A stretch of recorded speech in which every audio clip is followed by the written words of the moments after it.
Would you like a cup of tea? I made some Earl Grey. It is very quiet, but also super loud at the same time. Do you hear all of those birds? Beautiful. Let's talk about loneliness. Woo! Come on over. Let's go. Let's talk about that. I feel like during quarantine, one of the most true feelings to who I have felt that I am in my 23 years of living has been feeling a little bit isolated, a little bit lonely, and just a little bit trying to find who I am and what I want.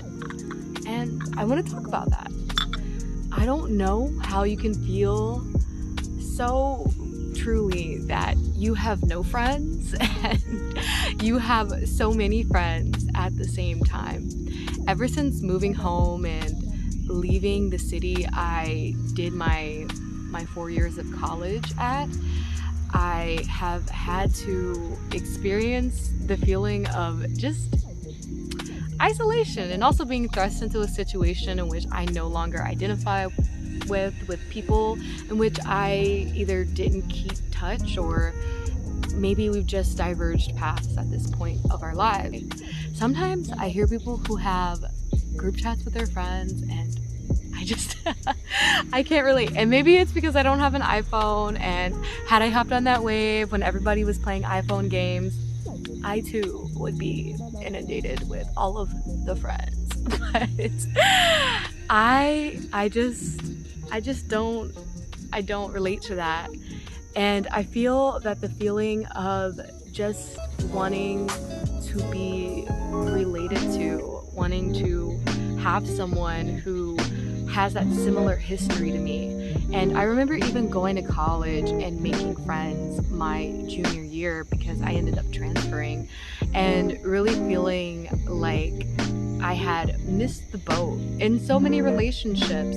And even the relationships that I got were sort of not as deep as maybe they would have been had we started together or had a true bonding instance. But while I feel this contrasting feeling of aloneness and like I have no friends, I also think that that is a lie that I tell myself. And I think that one of the best things that I have learned from one of my friends is to make the first move, to be vulnerable. And initiating first with my friends has really been one of the best things for me to rekindle those relationships as well as keep them alive.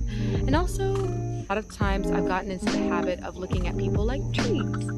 Some people are like leaves. They're there for a season. Some people are like branches. They're there to hold on for a while, and sometimes they get malignant and sometimes they get old, and girl, you gotta cut that off. And some people are like roots. They give you life and they're really nurturing. And other people are like birds. They come and they go. But all of the same, they were there, they gave you purpose, and they gave you life. So those are the things that I really try to hang on to and to acknowledge and honor. And something that I've always challenged myself to do is to intermittently express gratitude, to reach out to people who have come into my life and send them a thank you text for just having played a beautiful role in my life and nurturing me, and to check in on them and reconnect. Those are the relationships that really give us life. I heard a statistic that said that women's livelihoods, or how long we live as people, are not counted by our partnerships or our romantic relationships, but how many close female friends that we have. And more than looking for companionship, I have more and more as a 23-year-old been looking for badass women that I can surround myself, women and men, to have deep friendships with that are really fruitful and that just spur and support and admiration and just go bitch, do your thing. So relationships, love, the thing that, to be honest, friend, most of us, I feel like we all think about, am I going to be alone forever? Am I going to be in these streets homeless for eternity? I swear to God. Where is my soulmate? At this point, they are so late, because they are so late to this party. And the tea is cold. But in my 23 years of life, I've only truly had one relationship, and I've had many beautiful situationships that have taught me many things, and with people that I really care about, that I really admire. But going into my mid-20s, I think one thing, as I think about the self and who I want to be and where I want to be, I think about just wanting to find people in which I can create stronger bonds with and build something more meaningful with. Who am I going to dominate this world with? They got to be out there. And I feel like one of the biggest things that I have had to cultivate within myself, as well as just let go of, is that feeling of needing answers and needing things to end in the outcome that I wanted to end in.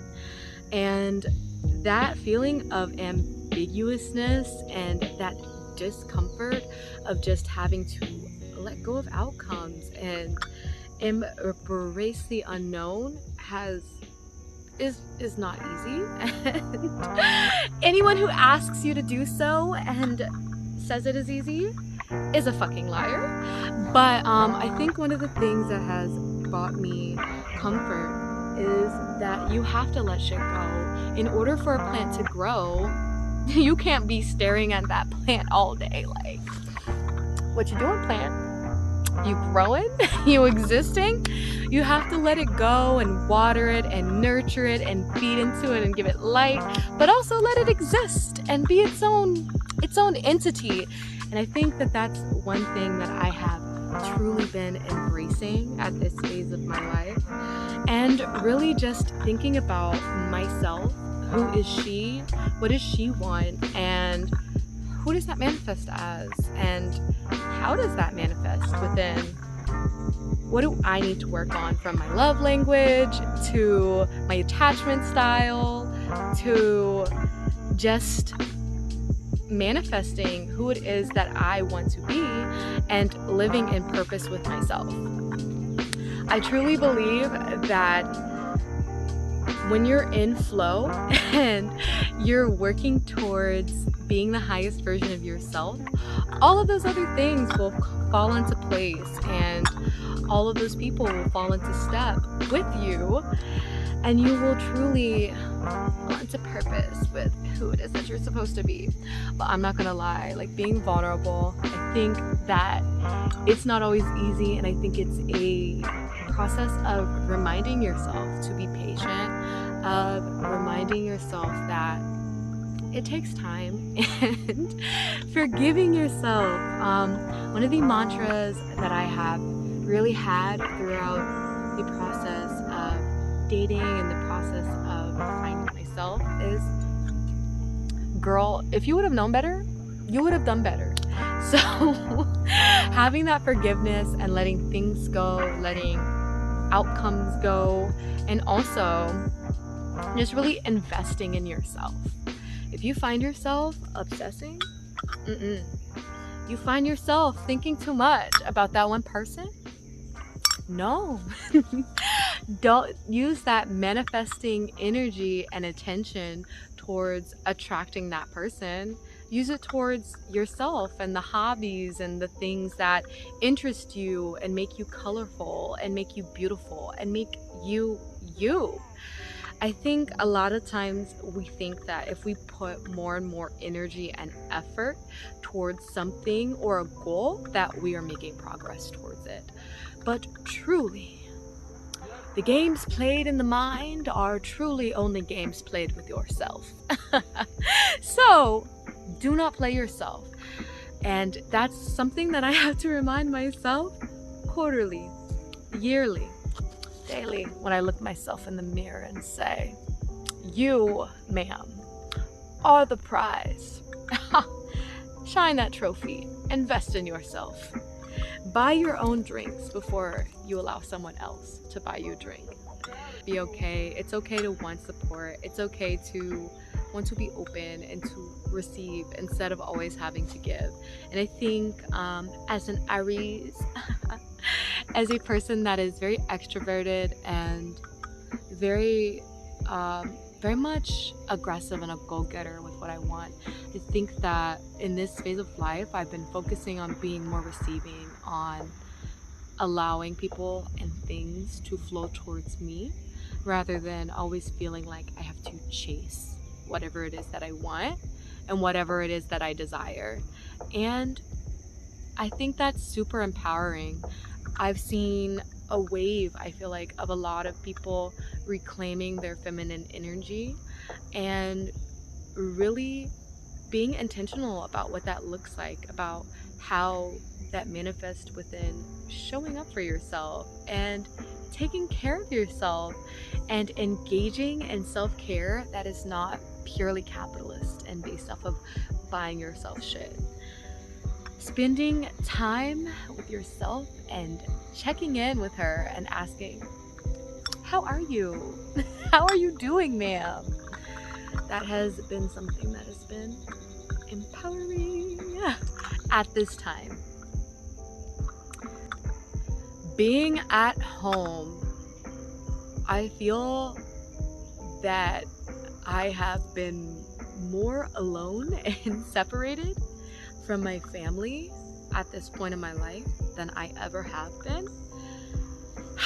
And I think it's just the reality of being 23 and being a grown folk who has existed on their own, a person who is working full-time, a person who has a business, and an individual that is just at a different stage than all of my other siblings, and very much having to play the role of a teacher, a sister, a daughter, and also a person who is taking care of the people that are closest to me.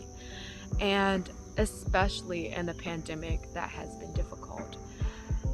One of the most difficult, just having, COVID scares and having to self-isolate at home and really take care of those around me and making sure that they are okay, and my family being at a vulnerable stage of their business. I definitely feel like this time has been a very difficult one for most all of us, as we're spending more time together and understanding how our relationships with each other are evolving, and really having to be sensitive to and loving towards the people who we are, and honoring all of our unique goals and ambitions, and really also having to honor the trauma of having grown up and maybe not the most ideal situation.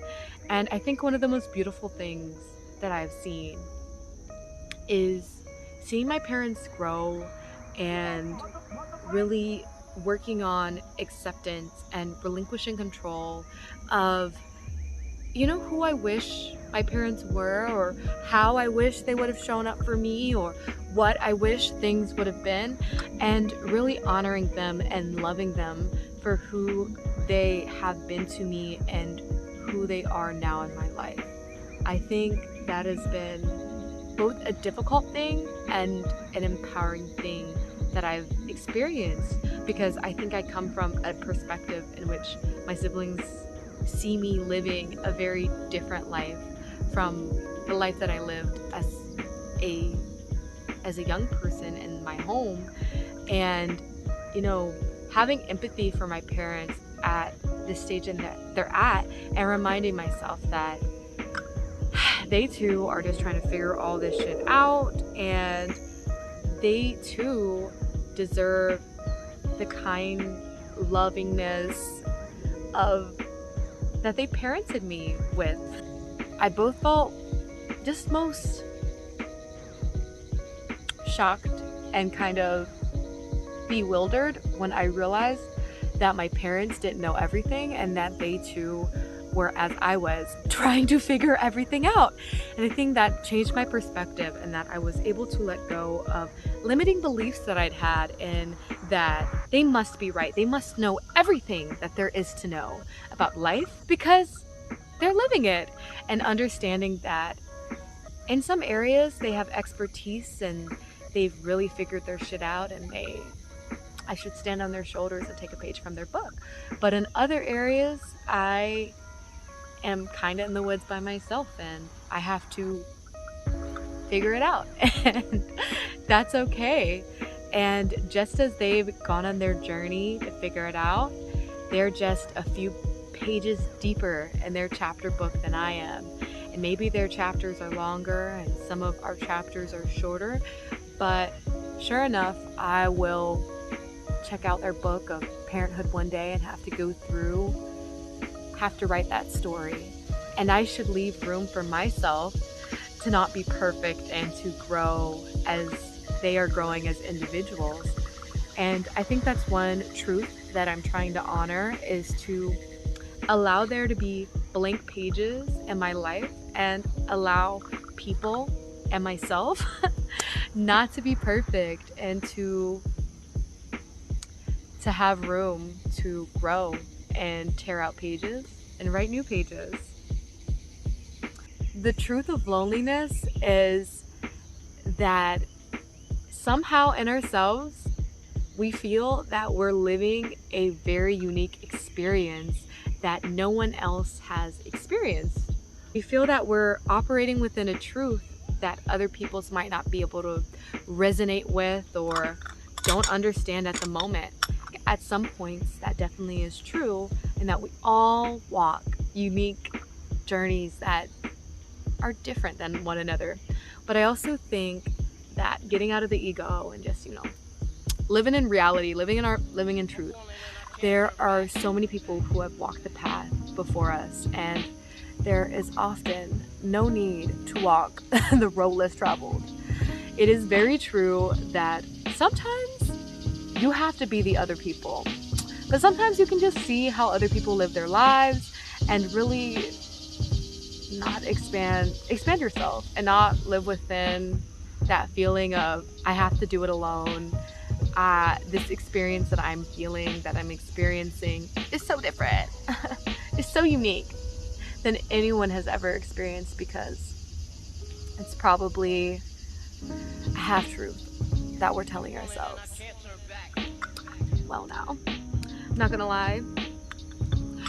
I spilled half of this tea while I was drinking it, and I spilled it on myself, but that's okay. Thank you for sitting with me and having some tea. I truly believe that energy flows where attention goes, and I hope you're placing your attention towards beautiful things. And yeah, bye friend.